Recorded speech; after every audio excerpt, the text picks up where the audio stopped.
नमस्कार दोस्तों, scary story official में आप सबका स्वागत है। आज की कहानी की तरफ बढ़ने से पहले चैनल को सब्सक्राइब कर लीजिए और अगर कहानी अच्छी लगती है तो प्लीज़ लाइक एंड कमेंट करना मत भूलिएगा। दोस्तों, आज की कहानी बहुत ही ज़्यादा डरावनी है। मुझे लगता है आप लोगों ने भी ऐसा कभी ना कभी अगर कोई वहाँ गया है तो ज़रूर कुछ ना कुछ एहसास और फील ज़रूर किया है उसने, तो वो इस कहानी से समझ सकता है कि ऐसा भी होता है। तो देर नहीं करेंगे, कहानी की तरफ बढ़ेंगे। कहानी उत्तर प्रदेश के एक छोटे से गांव की है जो कि बहुत ही ज़्यादा खुशहाल गांव है।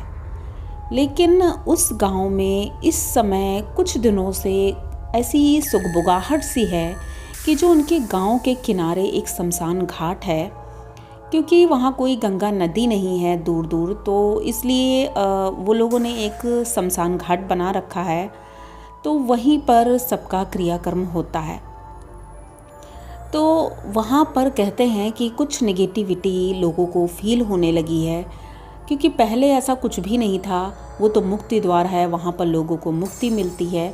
लेकिन कहते हैं कि जब से लगभग 1-2 साल से वहाँ जो भी जाता है तो वो पोजेस्ड हो जाता है। अब मतलब उसके साथ अजीब अजीब सी घटनाएं होती हैं, और रात के वक्त अगर कोई जाता है तो वो डर कर के ही आता है, या तो दिमागी संतुलन खो देता है या उसके साथ कुछ ना कुछ गलत होता है। तो कहानी की तरफ मोड़ते हैं कि वो जो गांव है, उस गांव में किशनलाल नाम का एक व्यक्ति है जो बहुत प्रतिष्ठित है। यहाँ तक कि उन्हें कह सकते हैं वो गांव के बहुत अच्छे सज्जन व्यक्ति हैं, मुखिया हैं गांव के, और लोग उनकी बातें सुनते हैं।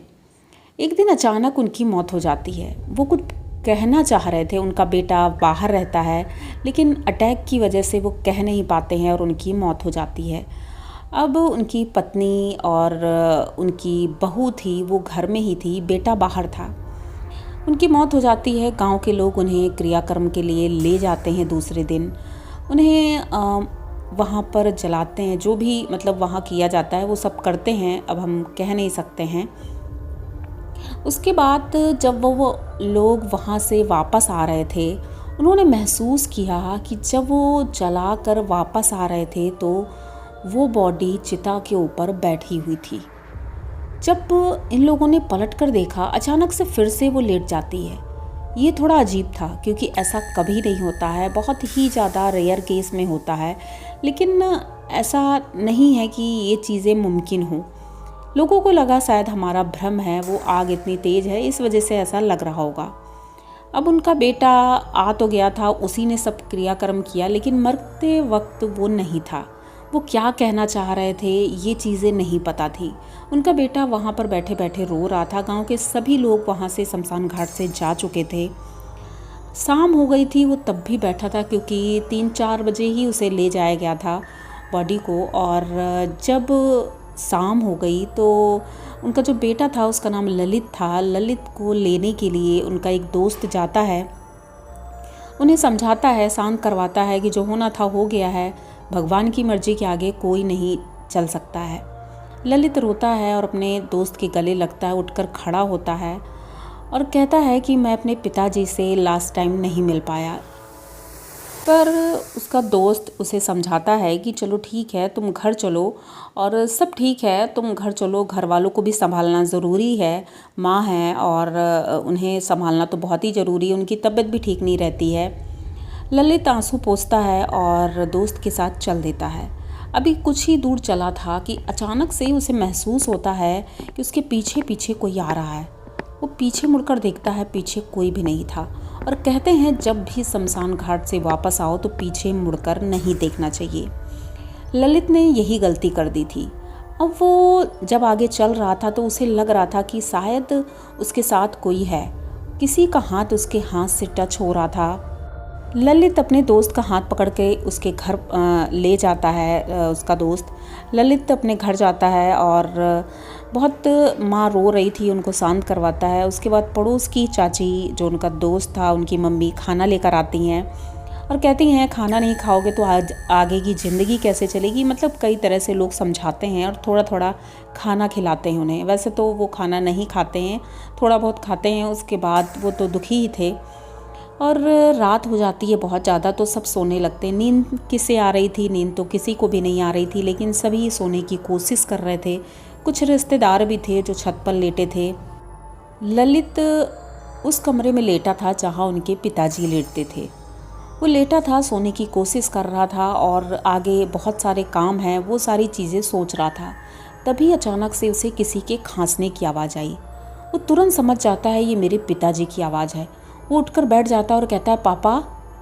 और जब दोबारा से खांसने की कोई आवाज़ नहीं आती है तब उसे महसूस होता है पापा तो हो ही नहीं सकते हैं।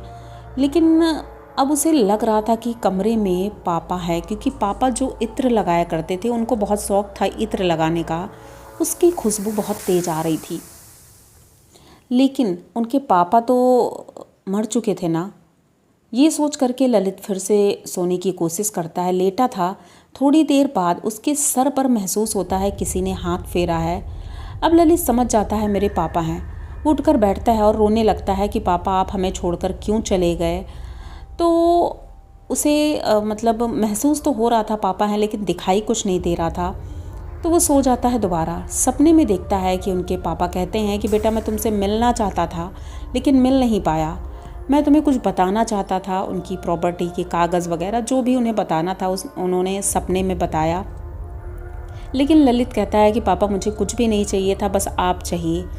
तो वो कुछ नहीं बोलते हैं और सपने में अचानक से वो गायब हो जाते हैं। अब ललित को सब कुछ समझ में आ गया था। सुबह वो अपनी माँ को बताते हैं तो उनकी माँ भी रोने लगती हैं और कहती हैं कि हाँ वो कुछ कहना तो चाहते थे, उन्होंने मुझे भी नहीं बताया था और कह रहे थे सिर्फ अपने बेटे को बताऊँगा। तो फाइनली ललित खुश था कि उनके पापा अपनी अंतिम बात मुझसे कह पाए। सबको नॉर्मल लग रहा था सब कुछ, लेकिन अब रोज़ का सिलसिला हो चला था। उनके कमरे में कोई एक ऐसी एंटिटी महसूस होती थी, लगता था उनके कमरे में है। ललित सोचता था शायद उनके पापा हैं, लेकिन क्या ये उनके पापा थे ये अभी कंफर्म नहीं था। ये रोज़ अपने कमरे में जब सोता था तो सुबह उसे बहुत ज़्यादा सर दर्द होता था, बुखार रहने लगा था, तबीयत धीरे धीरे ख़राब होने लगी थी। सभी लोग सोचते थे आखिर ये चिंता करता है शायद इस वजह से होगा, लेकिन कोई बात भी क्लियर नहीं हो रही थी। डॉक्टर को दिखाते हैं, सब कुछ नॉर्मल आता है, लेकिन ऐसा लग रहा था जैसे उसके शरीर का खून चूस रहा है। एक रात अचानक से ललित अपने कमरे से बाहर निकलता है और उसकी पत्नी सो रही थी। तो जैसे ही ये दरवाज़ा खोलता है तो पत्नी की नींद खुलती है। वो देखती है कि ललित कहीं जा रहे हैं। ये दरवाजे तक आवाज़ देती हुई आती है, लेकिन ललित का कोई भी रिएक्शन नहीं था। इस वजह से उनकी जो पत्नी थी वो थोड़ा परेशान होती है, माँ को जगाती है। जब तक वो माँ को जगाने गई थी तब तक ललित घर से बाहर जा चुका था। अब उसकी पत्नी ने तुरंत ललित के दोस्त को फ़ोन किया। उतनी ही रात में लगभग 1:30 बजा था और उनसे बताया कि ये पता नहीं कहाँ चले गए हैं और क्या आप देख सकते हो उन्हें। तो उनका दोस्त बेस्ट फ्रेंड था बचपन का, तो वो तुरंत आता है और गाड़ी से ही वो ढूंढने लगता है। और ढूंढते ढूंढते जब वो एक ऐसी जगह पहुंचता है जहां पर कोई जाना नहीं चाहता है, पर जाते सभी हैं, शमशान घाट।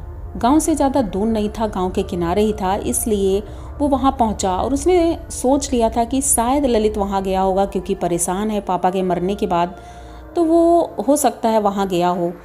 तो जैसे ही उसका दोस्त वहां पहुंचता है तो देखता है कि ललित वहां पर एक पेड़ के नीचे बैठा है और शमशान घाट की जो राख होती है उसको अपने पूरे शरीर पर उसने लगा रखा है और अजीब सा कुछ बोल रहा है। ये देख करके ये बहुत ज़्यादा डर जाता है और गांव के 2-3 लोगों को और फ़ोन करके बुलाता है। सभी लोग देख करके डर जाते हैं और जैसे ही ललित को ये लोग आवाज़ देते हैं, ललित उठकर खड़ा होता है और कहता है मेरा नाम माधव है और मैं अपना बदला इन गांव वालों से लेकर रहूँगा। अब गांव वाले एकदम चौंक जाते हैं कि ये अचानक से बोलने लगा। ना ही किसी ने उससे कुछ पूछा था ना ही कुछ, लेकिन वो इतना ज़्यादा गुस्सा था जब वो बोल रहा था तो वहाँ पर लगे जितने पेड़ थे ऐसा लग रहा था जैसे तूफ़ान आ गया हो। बहुत तेज़ी से हवा चल रही थी और ललित की आंखें एकदम लाल थीं और ऐसे गुस्सा के वो गुर्रा रहा था कि गांव वाले बहुत ज़्यादा डर गए थे। सब भागते हैं घर की तरफ, लेकिन ललित का जो दोस्त था वो अपने इस दोस्त को इस तरह छोड़कर नहीं जा सकता था। उसने गांव वालों को मनाया और बोला कि मेरे दोस्त को बचा लो।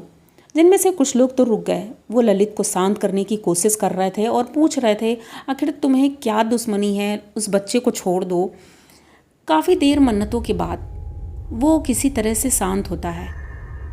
तब ललित का दोस्त ललित के पास जाता है, उसे पकड़ता है और कहता है घर चलो। उसे नहलाते हैं, धुलाते हैं और जब वो बैठता है तो खाना आज वो बहुत ज़्यादा खा रहा था। उसके शरीर में सिर्फ हड्डी का ढांचा रह गया था, मांस तो जैसे था ही नहीं। घर वाले बहुत परेशान थे कि अब पिताजी तो इनके रहे नहीं और बेटा भी इस हालत में है, क्या होगा हमारा। तभी गांव में एक पंडित जी आए थे, मंदिर में बहुत बड़े पंडित थे। उनको बुलाया जाता है। वो जैसे ही इनके घर आते हैं तो बताते हैं कि तुम्हारे घर में 2 प्रेत हैं जो कि उस शमशान घाट से आए हैं। वो अपना बदला चाहते हैं। इस गांव के कोई पुराने इंसान है वो, और जो मरने के बाद अब प्रेत बन गए हैं, वो अपना बदला चाहते हैं। एक का नाम माधव है, एक का नाम रघुवीर है। ये दोनों अपना बदला चाहते हैं। अब लोगों ने कहा कि ये तो बहुत पुरानी बात हो गई, लगभग 10 साल हो गए हैं उन दोनों को मरे हुए। वो दोनों गांव के एक नॉर्मल किसान थे पहले, लेकिन उन्होंने कुछ ऐसा गलत काम किया था जिस वजह से गांव वालों ने पीट पीट कर उन्हें मार दिया था।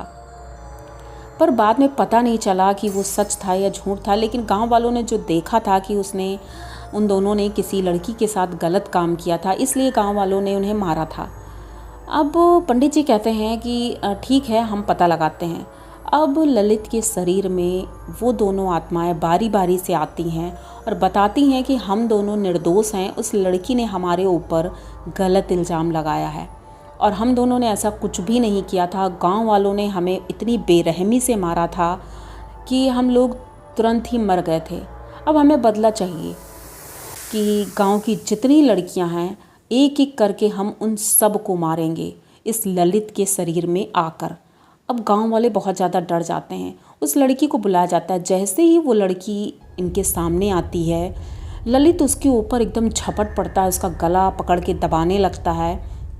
गांव वाले ललित को पकड़कर खींच रहे थे और उससे क्षमा मांगते हैं। वो लड़की भी रोने लगती है कि मुझे माफ़ कर दो, मुझे किसी ने ऐसा करने के लिए कहा था। अब वो कहानी के अंदर हम नहीं जाएंगे कि क्या बात थी, क्योंकि वो एक अलग मैटर है, तो इस वजह से वो हम आपको नहीं बताएंगे। लेकिन वो लड़की रोती है, माफ़ी मांगती है और कहती है कि ये मेरी गलती थी, लेकिन मैंने किसी के कहने से ऐसा किया था, हमें माफ़ कर दो और ललित भैया को भी माफ़ कर दो, उन्हें छोड़ दो। तो वो दोनों ललित के शरीर को तो छोड़ देते हैं, लेकिन उस लड़की के शरीर पर अपना कब्जा कर लेते हैं, क्योंकि वो लड़की कह रही थी कि मेरे साथ जो करना है कर दो, लेकिन ललित भैया को छोड़ दो। अब उस लड़की के शरीर में जैसे ही उन दोनों की आत्मा प्रवेश करती है, वो लड़की इतना ज़्यादा उग्र हो जाती है और भागना शुरू करती है। गांव के लोग उसे पकड़ते हैं। पंडित जी अपनी पूजा भी कर रहे थे, लेकिन उसका कोई असर नहीं हो रहा था, क्योंकि वो आत्माएं अपना बदला चाहती थी उस लड़की से। वो दौड़ती हुई जाती है और गांव के ही एक कुएं में कूद करके अपनी जान दे देती है। गांव वाले देखते रह जाते हैं। जब तक उसे निकाला जाता है तब तक उस लड़की की मौत हो जाती है।